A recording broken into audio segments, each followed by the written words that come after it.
Hello, welcome back to my channel. ഇന്ന് ഞാൻ പഴയൊരു റെസിപ്പിയാണ് ഞാൻ ഇട്ടിട്ടില്ലായിരുന്നു. ബ്രെഡ് പുഡിങ്ങാണ് ഞാൻ ഇന്ന് ഉണ്ടാക്കാൻ പോകുന്നത്. അതിൽ 4 സെറ്റാണ് ഉണ്ടാക്കാൻ പോകുന്നത്. ഞാൻ റോബസ്റ്റ് പഴം എടുത്തിട്ടുണ്ട്.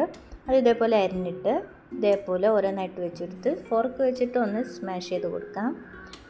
അതുപോലെ തന്നെ വീണ്ടും ഒരു ബ്രെഡ് വെച്ചിട്ട് ആ പഴം ഒന്ന് ഇതേപോലെ ഒന്ന് അടുക്കി വെച്ച് കൊടുക്കാം. അങ്ങനെ എല്ലാ ബ്രെഡൊക്കെ സെറ്റായിട്ടുണ്ട്. ഞാൻ മിൽക്ക് മെയ്ഡ് എടുത്തിട്ടുണ്ട്. ഒരു 3/4 ഗ്ലാസ് പാല് ഒരു കപ്പിലെടുത്തിട്ട് ഇതിൽ നിന്നൊരു 2 സ്പൂൺ അളവിൽ മിൽക്ക് മെയ്ഡ് അതിലേക്ക് ഒഴിച്ച് ഒന്ന് കലക്കി നമുക്ക് വെക്കാം. എന്നിട്ടൊരു പാൻ വെച്ചിട്ട് അതിലൊരു 2 സ്പൂൺ ഗീ ഒന്ന് ഒഴിച്ചു കൊടുക്കാം. ഗീ നന്നായിട്ട് ചൂടായിട്ടുണ്ട്. ഇതിലേക്ക് നമ്മൾ ഉണ്ടാക്കി വെച്ചിരുന്ന ആ ബ്രെഡ് ഒന്ന് ഇതിലേക്ക് വെച്ച് കൊടുക്കാം. അടിഭാഗം ഒന്ന് ബ്രൗൺ കളറായ ശേഷം ഒന്ന് മറിച്ച് വെച്ച് കൊടുക്കാം.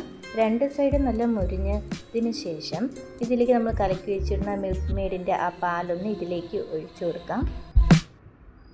ആ പാല് ആദ്യം കുറച്ച് ഒഴിച്ച ശേഷം എല്ലാ സൈഡും നമുക്ക് മറിച്ചും തിരിച്ചിട്ട് കൊടുക്കാം. അത് കഴിയുമ്പോഴത്തേക്ക് ആ ബ്രെഡ് എല്ലാം കൂടി ആ പാലിങ്ങനെ വലിച്ചെടുക്കും. അങ്ങനെ നമ്മുടെ ബ്രെഡ് പുഡിംഗ് ഇവിടെ റെഡി ആയിട്ടുണ്ട്. എല്ലാവരും ഇത് ട്രൈ ചെയ്യുക, വളരെ ടേസ്റ്റാണ്. എൻ്റെ വീഡിയോ ഇഷ്ടപ്പെട്ടു എന്ന് വിചാരിക്കുന്നു. വീഡിയോ ഇഷ്ടപ്പെട്ടെങ്കിൽ ലൈക്ക് ചെയ്യുക, സപ്പോർട്ട് ചെയ്യുക. അടുത്ത വീഡിയോയുമായി വീണ്ടും കാണാം.